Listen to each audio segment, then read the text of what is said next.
All right. Well, welcome back to the Power Up Masterclass. And I'm so excited today. We have Kevin Shorter here with us. Kevin is known as the prayer coach. Hmm. And so I'm really looking forward to some excellent content today from him. Kevin is also a businessman, but he has a very tender heart for people. He runs and writes the excellent Prayer Coach blog, so be sure you check that out. And really, what that's all about is articulating God's heart for us. He addresses a lot of the misconceptions that we all have that hold us back from going to God in prayer. He and his wife, Allison, and I can't wait to have you share more about this with me here in a little bit. They started a nonprofit called Josiah's Covenant, and it creates jobs for Chinese orphan girls to help protect them from human trafficking, which I think is incredible, and I can't wait to hear more about that. He and his family, they are changing lives wherever they go. They're radically living out their faith, and I really look forward to your insights on how we can each radically live out our own faith as well. So, Kevin, welcome. Thank you, Natalie. Glad to have you here. It's glad to be here. So, just kind of to kind of open up, tell us a little bit about how you're discovering God's plan for your life, how you're living out your relationship with Him. Okay, yeah, probably best to kind of go through like what we're doing now. You mentioned about our nonprofit that we started with Josiah's Covenant, Uh-huh. and that's been a 4-year journey now. We started that. We were at a transition point in our life. I actually didn't know we were in a transition point in our life. I had a job, nice, easy, good income, stayed at home, I was able to be with the kids a lot, and then we were at a place when it's like every week, my wife and I were like, we're praying. It's like, are we supposed to stay here? We were living in California at the time, and it's like there was just something that was kind of moving in us. It's like, are we supposed to stay here? We loved where we were at. We loved the friendships, relationships we had. I had a men's group that I was involved with, and I was leading a small group with, and I just really enjoyed those guys. And I got to the point where it was like, I feel like I need to give up the group. And so I handed it off to a different guy to run it. And my wife had a couple job offers that she felt like she was supposed to decline. And we were just kind of at this point, it's like, are you setting us up for something? And we just didn't know what it was. And then October 2013, we felt like God just kind of birthed something in us. And it was like, it was really just at the point, it was like He was just impressing on us a lot of things He had been doing in our lives. And then it felt like in the midst of that we were to go to China. And Wow. my wife and I, as we talked about it, we were like, okay, we feel like it's from the Lord, but it was really just as vague as that, to go to China. And we didn't know what that meant, China's a big country. I mean, where are we going to land when we get there? And so it set us on like a 4-month journey of really praying together, brought our kids involved and allowed them to pray and ask God what we felt like that He was doing. And we just felt like He was saying that we were going to work with orphans. And if you know, like when you think of orphans, most people work with orphans. They work with the very young orphans, helping them to be adopted. Or if it might be a special needs orphan who just needs someone to take care of them and is, hugging them, loving on them, taking care of their needs. Mm-hmm. And we just didn't want to do that. I was like, you have to know yourself sometimes. And we knew that working with young kids is not what we wanted to do. We loved our kids, and we're happy other people have kids, but we don't want to exactly take care of little babies. And then Uh-huh. that's what most orphan work is. And it's like, but we felt this burning to work with orphans. And so we started, as we continued to discuss with one another and with God in prayers, like we felt like it was supposed to be these older teenage orphans. And so we started looking, it's like, what happens to them when they have to leave the orphanage. Mm-hmm. And it turns out, like, when orphans age out of the orphanage, and usually most countries it's age 18 because they're considered adult, and so they leave. And sometimes, depending on like in China, because that's where I was, it could be 14 because they can't be adopted anymore. And so sometimes they're pushed out at Wow. 14. And not all orphanages, but some do that. And so uh, we kind of looked at, okay, what happens to them when they have to move out? And there's very little statistics, but most of what I've seen is that 10% of those kids that come out of the orphanage that haven't been adopted and get put, kind of out on their own, 10% of them commit suicide. And then out of the women, the girls that come out, 70% of them end up in prostitution. And so that's where it's like the burden for us is like, okay, we want to do something to help rescue them and help protect them from that life of prostitution and human trafficking. And if we can get them as they're coming out of the orphanage, we got a safe place for them. And if we can create a landing place, and then we can help transition them from a life of being fully taken care of at the orphanage to now a life where they're fully taking care of themselves on their own. Mm-hmm. And So how does that come all about? Because you covered a lot of time there, and you're sharing that it was bathed in prayer. yeah.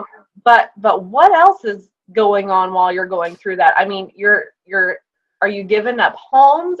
Did your jobs prepare you for something like this, or is this purely and simply you got the call, you finally figured out what it was through prayer, and you just went? I think in a lot of ways that we were prepared for it, but it wasn't. Okay. We didn't know that going into it. Okay. My wife and I, when we first got married, we joined staff with Campus Crusade for Christ, which is a huge parachurch organization. So we had some ministry experience. And after we'd finished our time with them, we joined a staff with a church. And so we did a little bit of time with the church. And then I felt called to go do business school. And so I came out of that ministry experience and started business. And I got an MBA, started working with large Fortune 500 companies. I was with Lowe's Home Improvement. I was in Adidas, and I was inside these big companies doing work for them. And so that's kind of what I was doing before this call to China. And it's funny because as we're going into China, they really value business experience. So it gave me a lot of open doors when I went into China because I had this background. And what we were doing, we weren't setting up a nonprofit in China because we wouldn't have been able to stay long if we did that. So what we did is we created a business in China that is actually running as a business, and then we hire these girls to come and work for us. And then we give them jobs. It's common in China if you work if you have an employee that they actually give you a place to live. So they're living at the farm with us, and then we give them on-the-job training. And so we're taking care, giving them job skills that they can then take and use other places once they're out away from us. And then we're also addressing some of the heart issues that they had because they grew up orphans. Right. So all that is considered normal within a business experience. Now, it's not normal, but the fact that they get training and all that stuff, it fits what is expected. And we were able to do that because, one, we have a background of, obviously with caring for other people and the things that we can do with prayer and a relationship with God. But then we also have the business experience that can actually tell us, okay, these are the things we need to do to set up an active business in China. Uh-huh. So it did all kind of come together, but it was only as we were progressing forward did we actually know that was what we could do. The main thing we didn't know is really my wife's heart for orphan girls. When she was 13, she read about the one-child policy, and from one of these Newsweeks or Time magazines, and And at that time, it was just coming out, and she was reading about how little girls are being left on the side of the road, or in front of police stations, or all these different things. And it's just like she just felt that's just wrong, Mm-hmm. because that could have been me. I mean, I'm a girl, and if I was born in China, that could have been me that was been left on the side. And she's like, I mean, we're older, and now it's very common to adopt from China. But at the time, nobody was adopting from China, and nobody was really adopting internationally. And it was some, but it wasn't as prevalent as it is now. And she, at that point, at age 13, it's like I may never have kids of my own, but I want to adopt Chinese girls. And so when we were actually dating, thinking about marriage, and we're not engaged yet, she's like, I might not want kids of my own, but I want to adopt Chinese girls. And it was like, I'm just letting you know now, because I might say no if you're not interested in this.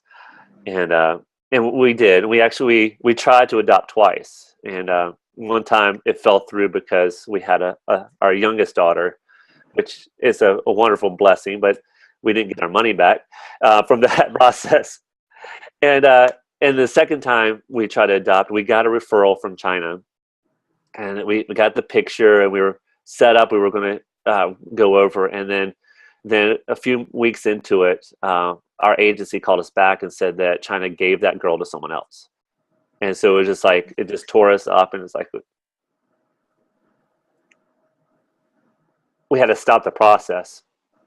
Mm-hmm. And so we just couldn't go emotionally through that again. And then we actually went probably about 3 years after that, and then that's when God said to move to China. And so when he said move to China, it was like, it to us, well, sometimes in your relationship with God, you feel like he tells you stuff that it doesn't really make sense, but it's just kind of personal between you and him. Mm-hmm. So when that second child was given to someone else, we felt like God in our hearts is like that child was ours, and we were to lay her down as a seed, and it's going to produce a harvest later on. And we didn't know what that meant, but we did feel like that she was still our child, and in some way, some weird way, that's what was going to be the case. But she was going to produce a harvest of some sort. Mm-hmm. And so when God said move to China, it was like he was saying, you were only thinking of helping. Sorry, you were only thinking about helping one girl, but I'm going to open it up where you're going to help 1,000 girls. And it's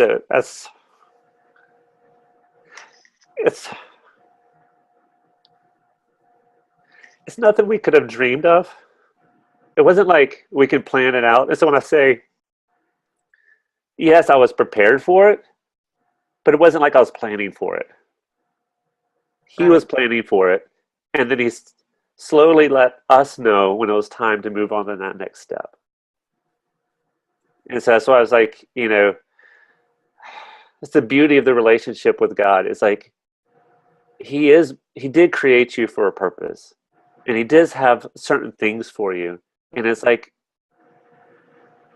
I was thinking about Dr. Bright with Campus Crusade. He used to always kind of introduce his gospel presentation with, have you ever made the wonderful discovery of the wonderful, do you know the wonderful adventure of knowing God personally? And he always said it was an adventure. Mm-hmm. And it's like, and it's, for most of us as Christians, we know God personally in the sense that we invited Jesus in our heart, but we really don't know that adventure. And that's kind of, as we continue to press in and know God personally, he takes us on an adventure because he's allowing us to know more about what he's put in us and what he has for us to do in this life.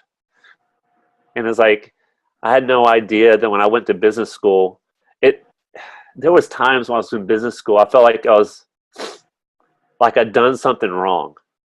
Like I failed at ministry, and now I got to go in and get a secular job. Mm-hmm. But I knew God called me to it, but it was still that, I guess it was a religious aspect of like, the best job out there really has to be doing something for God. And it's wrong and it's not true, but it's like there was something in me that felt that, and I had to deal with it, um, and I was good at business. I really enjoyed it, and um, I had no idea that he was planning this other thing all the whole time. I'm just you just follow where God has you at that time, trusting He's got something in store for us. So Wow. Wow. And it's easy for me to sit here and listen to your story and see that providence throughout the whole thing, but I'm just curious, like what was the hardest part in actually going through that step by step, not knowing what the next step is? well, you think about, like, you've seen God do so much, and it's like, okay, so it's easy to believe that He's going to come through again, but it's not really. I mean, Uh-huh. because it's still, because the thing is, you don't have control whether it's how it's going to come about. Mm-hmm. So when when we went to China, we felt God's calling us to do it. We felt like He's going to take care of us, but there was many times where our finances were like about to end up, like, run out, and we're Mm-hmm. like, okay, God, we don't know what you're going to do. There was one time, it was funny. I mean, sorry, I'm just a lot of stuff going on right now, so I'm kind of really raw in some of my emotions. But um, so my wife came back to the States for a recruiting trip because we had interns that came over to join us and helped us a lot. It's like part of our story is these interns. But she did this recruiting trip, and it cost a lot to come back to America, so it used a lot of our money. And when she came back, we had to renew our visa. But in the midst of renewing we originally, it was student visa, and that was because we needed to learn the language, and that's why we were there. Mm-hmm. But in the midst of this, we were starting up a business in China, and one of the things, as you have a student visa, you're agreeing not to make money, which was, we kind of in this weird place because they won't let you get a business unless you prove you can make money, but you can't make money when you're under, unless you have a work visa, which you can't have until you have the business set up. So it was kind of this in between. Um, so we weren't taking the money for ourselves. It was the business was making money and just kind of fed back into the business. But when she came back, our school that we were doing our student visa with found, they knew that we had a business. Like, we can't give you a student visa again through us because you have the business. I know you're not making money, but because you have the business, we could actually lose our school license, and then everyone else. And it's like, okay. I mean, they were very kind. It wasn't anything, but that meant, like, last minute we had to leave the country again. Like, she just went to the States, and then we had to leave the country again to request a tourist visa, which just allow us to kind of stay a shorter amount of time, but until our business came through and we get a work visa. So, big story. What it was is, like, when we had to leave last minute, and what last minute was, it was during Chinese New Year. So think of it's a holiday, but think of like Christmas time. Like, you're making last minute tickets during Christmas. You can imagine the cost of everything is sky high, and then, like, where you're going, it's just like all of a sudden you're just like, everything is expensive, and so Mm-hmm. God's like, we felt like we were praying. It's like, God, what are you doing? And He said, I want you to treat this as a vacation. And it's like, well, we don't have money for a vacation. and but I mean, that's what we felt. Is like, and so we went, and so we did. We had to take all our whole family. So our kids went because we all had to get tourist visas. And so we went down to Thailand, which was close to where we were in China. And so we just enjoyed it. We went to the zoo with them. We ate Western food, which we couldn't find as much in China, and we had to stay there a week because that's how long it took for the visa to process. So the whole trip cost about $5,000, and we got back and it was like, we enjoyed it and we had fun. We had faith during the trip, and we got back there. I was like, okay, God, we we don't have the money for this, and it was like we went. I remember it was like we got back on a Sunday or something, and Monday we were praying. We just as a family we just came together. We just worshiped God and just spent time as a family and pray. Not all day, but we gave the morning to that. The next day, I got an email from a friend I was in business school with, and he said we had a big tax rebate, and he gave us $10,000. So not only did he cover that vacation, he gave double what we needed, and then it covered other expenses we had kind of going forward. And so it's like your question is like, what was hard? It's like, yeah, he came through, but you don't know how he's going to come through, and each time is like it's a Hebrews 11:6 says that it's impossible to please God without faith, because you need to know that God, He exists, and also He rewards those who come to Him. And I feel like that in a lot of ways He kind of allows us to, He knows some things, but He leaves a lot of doubt in there so that we can choose to have faith, because that's what pleases Him. And it's like, so a lot of times we hold off thinking we want to know exactly, like we want to be like, Gideon. We want to throw out the fleeces and get the answer. So Yes. so basically we have to say, okay, God, I don't know how this is not going to be you. I don't know how it's going to work, but you've made it clear. And He does that sometimes, and other times He doesn't. Other times we ask questions like, God, how can this be possible? And he like Zacchaeus, and then we can't talk anymore. I'm not saying He's mad. I'm just saying that he loves faith, and it's like we love okay. This, when I first started hearing God, it's like, and kind of praying stuff, it's like I wanted to, okay, I feel like He's showing this. I want to tell everyone, so when He does it, then everyone could say, wow, God does this. And it's like, well, that's not really what God wants. He wants us to have faith so that we have a relationship with Him. If other people, it's like, we think it's like, someone's like, I remember, it's like, if we just found where the ark was, then everyone would believe that God is real. Like, the big boat that's supposedly in Turkey that maybe he's there, maybe he's not. I mean, I know that it happened, but I'm saying that people are like, if we really found it and we could show that we found it, then everyone has to believe that it happened. It's like, but I don't think God wants everyone to believe that way. He wants them to have faith. Mm-hmm. He wants them to say, no, I choose to believe because, I know you're real here, not just here.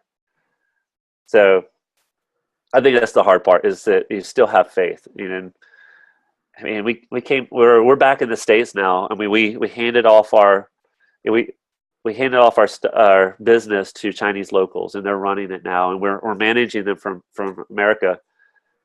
But it's like, it's hard. It's like we gave up. Like the other day, we went as a family. We went to Lowe's, and I told you I used to work for Lowe's, and so I'm remembering I used to work here, and we used to have that rug. We used to have that lamp. We used to have these nice things, and we sold it all to go to China, and now we don't. And so it's like, all right, God, you reward those who come to you, and it might not be He's going to give me back that lamp or that rug, but He does say that, but no one who gives up father and mother or house or whatever, you will be rewarded in this life and the one to come. So some way, because if we're going to believe that it's going to be there in heaven for us, He's going to actually provide some reward here. And so it's like, we kind of have to, we're at the point where it's like, okay, that reward hasn't seemed to happen yet, Mhm. but we believe that he's good and it's going to happen. We've seen enough good things. We've seen obviously with what was started up in China and the fact he was able to do that, and how ridiculous it happened, how quickly it happened, and everything. Yeah. It's then we're going to continue to trust him in the process. So, yeah. So, Kevin, if you don't mind, Hmm. tell me a little bit about what this experience has been like for your kids. Oh, it's, if nothing else, if if the only reason that them going to us going to China was for them, then it was well worth it. I mean, uh, both of them. I mean, when we came back to visit. We had been there for about 3 years, and our family came back for Christmas, not this year, but the year before. And it was the first time back. And my wife had come back a couple times for recruiting, but it was the first time myself and the girls had come back. And the whole time they loved it. It's all family and different things. But they kept on saying, "When are we going to go back home?" And to them, home was China. Huh. And it was beautiful because, I mean, we had been missionaries before, and we were there, overseas. And some considered us missionaries. I mean, we were setting up business, but we were around different people, and we see kids that are, you know, foreigners. They're living over there, and their kids hate China, and they hate God because God made them come to China. And it's like, oh, it's just so sad. And it's like, even if God called me, my kids aren't worth it. That they're our first ministry. And but they were included in the very process. Like, our whole ministry was set up, or Josiah's covenant is because our oldest had a dream, and he's like, she it's funny. She's like, "Mom, I had this dream that you're pregnant." And it was like, it's so vivid that she was pregnant. It was like early as September, before we even knew we were going to China. And Allison was like, that's not possible. uh, and not only that, we're kind of not we're done having kids right now. Uh-huh. But she was like, no, it is, you're pregnant, and it's going to be a boy, and his name is Josiah. And she had like several dreams about this, and it's like, and so like Allison one time was coming out of church one day, and she saw a book on this, like, about Josiah's generation, and she kind of stopped and saw, it's kind of, obviously Rachel, our oldest, was having these dreams. So I'll stop and I'll look at this book and honor her dream and see if there's something there. And the book was mainly about how the young people were going to come out and have this, influence, and because they're going to have these experiences with God at an early age, and then influence their whole nation. That was the theory of the book. And so when we felt like God was calling us China, we just felt like this is what she was dreaming about, and we were to birth this ministry. And the fact that we were going to go for the teenage girls, they're like the Josiahs of their nation, and they were going to bring a change into their nation. So that's why I was called Josiah's Covenant, the promise of Josiah. And then she had when we were in China, she had another dream. So our goal was to get a farm to be able to house the girls, because it gives a lot of space and different jobs that they can do. So we always wanted a farm, and we felt like there was this idea, as we healed the land, we're going to heal the heart. And so something about this that was important. So we were looking into this farm, and like, we were there in China a year. Again, Rachel had another dream, and it was like that that a foreigner was going to give us a farm. And it was and we had been praying, and we kind of had ideas what the farm looked like. But she was very specific. She had the farm had three-story building on it. It was full of fruit trees. There were dogs around, and there was this she's like, as she came up to the farm, there was a path that kind of went around and went into the farm. And it was something about the foreigner and 10, not 90 and 10. She didn't know what that meant. And at the time she's 11 now, so she was 8 at the time, having this dream. So, and it was very clear. And we prayed. It's like, okay, again, we're going to honor her dream. Not saying that this is what's going to happen, but we're going to honor it. We're going to say, okay, God, if you're giving her some piece of information that we need, and we're going to go to it. But it doesn't really give us information that we can use, to tell you the truth. We can pray into it, but it's like, one, I didn't know a foreigner could have a farm in China at that time. So, and then two, even if they did, it's like, how do you go up to someone? It's like, do you have a farm? Can you give it to me? I mean, it's just not something you practically can do. So, like, a year and a half after that dream, we had 2 interns that were there visiting us, and we went to the local fellowship. It was just, the way that China does it is that they don't want foreigners fellowshipping with locals, and so we had a foreigner fellowship that was just us. And so our intern was meeting someone new, and the guy was like, so asking our intern, like, what do you do? It's like, well, I'm working with Kevin and Allison. We hope to get a farm and so that we could help teenage orphan girls. And then the guy just says, I have a farm. You can have it. And he's like, kind of shocked. He's like, let me talk. Allison was right next to David. And David was our intern, right next to him at the time. Let me introduce you to Allison. And so we went out to lunch with them afterwards, and he was kind of talking to us about the farm. And the next day we went out to the farm. And when we went to the farm, we were driving up, and we drive up this path that curved around into this big 3-story building that was this huge dorm, and there's like all these stray dogs kind of around because he had all these guard dogs to protect the place. And it's funny because like most farms in China have vegetables. This farm had 2,000 to 3,000 winter peaches on it. So all these peach trees all over the farm. And so it was like for my daughter, she was walking into her dream that she had. And so like you're asking the question, what's it like for our kids?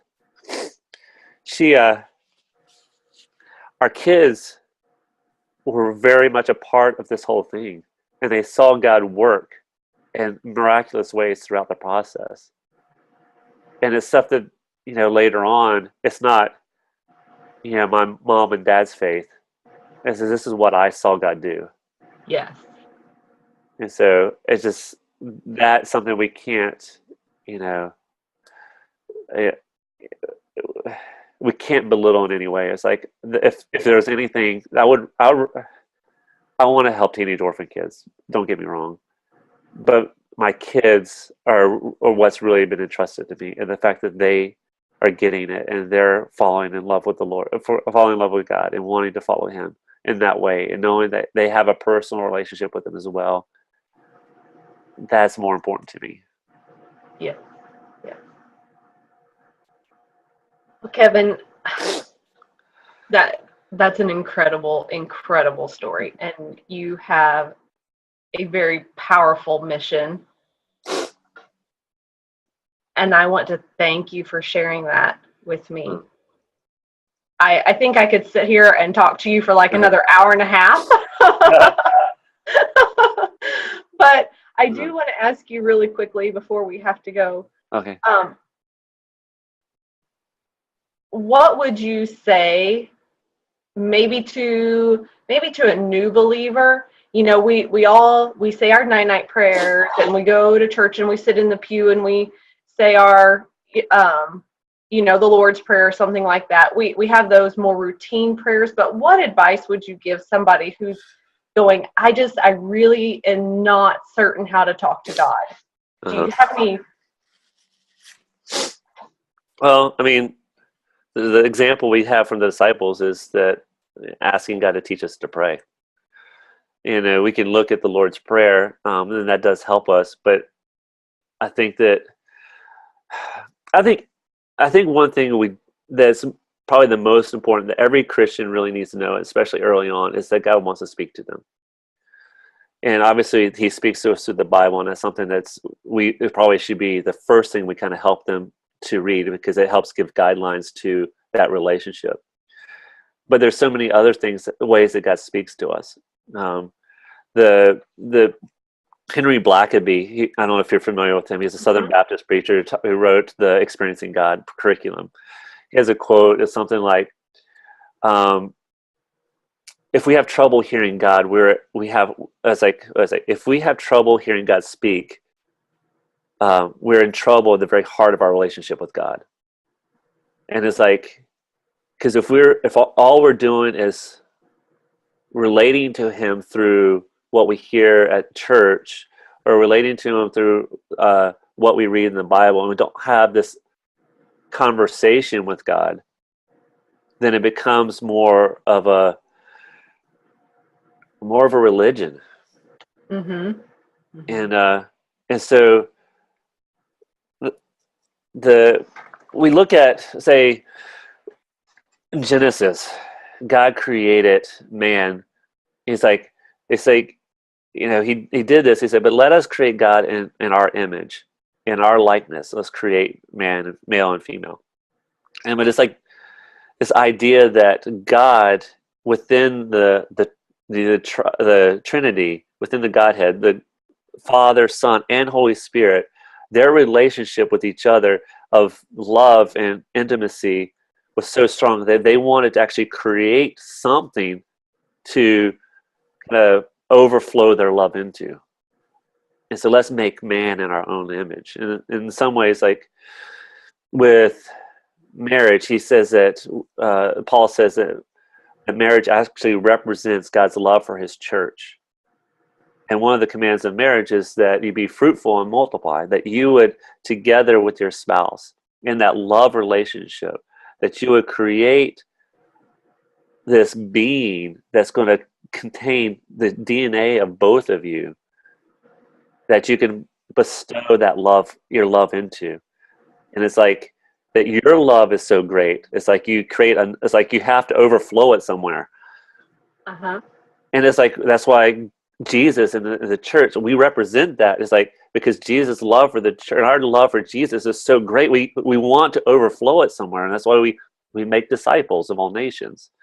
And it might be, and each one of us are different. We're all, my kids aren't going to look like anyone else's kids.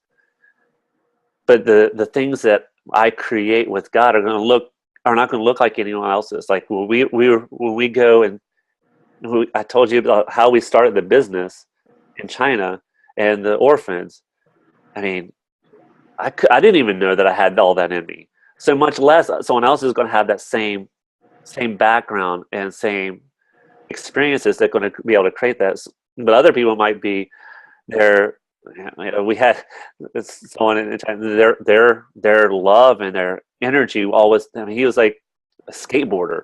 I mean, he was like, could professionally be a skateboarder, and he related to all these little Chinese teenage guys and girls who like to skateboard.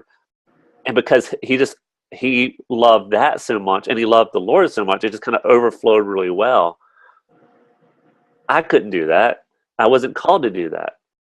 But it's like, as we connect with God in our relationship with Him, we start overflowing in a very unique way. That's who we are. There are people who are great speakers, great pastors, and they're in a lot of ways they get all the credit, as this is almost like what we should attain to. Right. But that's not what all of us are created for. It's like, Paul says we're not all the eye, we're not all the ear. We're the body, and we all work together in our own way. And it's like we have to have a connection with God to know what that is for us. And as He speaks to us, and as He shares with us His heart, and as we start coming alive in certain areas. I mean, like I'm telling my story about the orphan girls, and I'm starting to cry, but it's because that's what's on my heart. Yeah. And so like you might have someone, for that, all of a sudden you start talking about the homeless and they're starting to cry. Or that's God speaking to them like, this is what I've created you for, to help these people. Mm-hmm. And so listening to how God is speaking to us in ways that lead us into that passion. Because the thing is, if we don't have a passion for it, if all we're doing it is like, I'm just making disciples because I'm told to make disciples, and I'm going to go out and do it this way because it's the only way I know, then not to say it's bad, and it's not that God can't use it, but it's very likely that person you're sharing with is going to see themselves as a project. They're not going to see themselves as loved. But if you're doing it as your passion, you can actually mess up the whole gospel presentation. But they know they're loved because it comes out of you. And because they know they're loved, they know that they can see God's love through you. And they start responding, even if you start saying, the wrong verses or whatever it is, because love covers a multitude of sins. Like, it covers those mistakes. Not to say you don't want to make mistakes. You don't want to intentionally make mistakes. But as you love, it's like Peter's called to be the rock on which the church is built. And it's like Peter gets super excited. It's like, I'm going to die for you, Jesus. And then he tries to die for him by attacking the whole, Roman guard that's arresting Jesus. Yeah. I don't know if he was fully brave because he went for the servant, the whatever servant first, but still he went after someone, and Jesus stops him. And it's like, Jesus, I'm trying to die for you here. Let me go. Let me do this. And then, of course, that sends Peter into like this whole kind of confusion. It's like, you wouldn't let me die for you. I don't know who you are now. Now all my courage is gone because I thought I was doing what you wanted me to do. And so all this kind of, and it sends it in. And so when Jesus comes back, raised from the dead, meets Jesus, and we know the whole reinstatement. The whole thing is, do you love me? Mm-hmm. Okay, then feed my lambs. Do you love me? Then take care of my lambs. Do you love me? Then feed my sheep. It's like, I don't want you to do this on your own. I want to be a part of it. I want to be with you in the midst of this. This is how we're going to grow. This is how we're going to birth something together. Because if you're out doing your own thing, trying to win my favor, you're not going to realize that you already have my favor.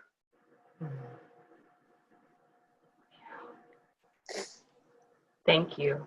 You're welcome. Thank you so much.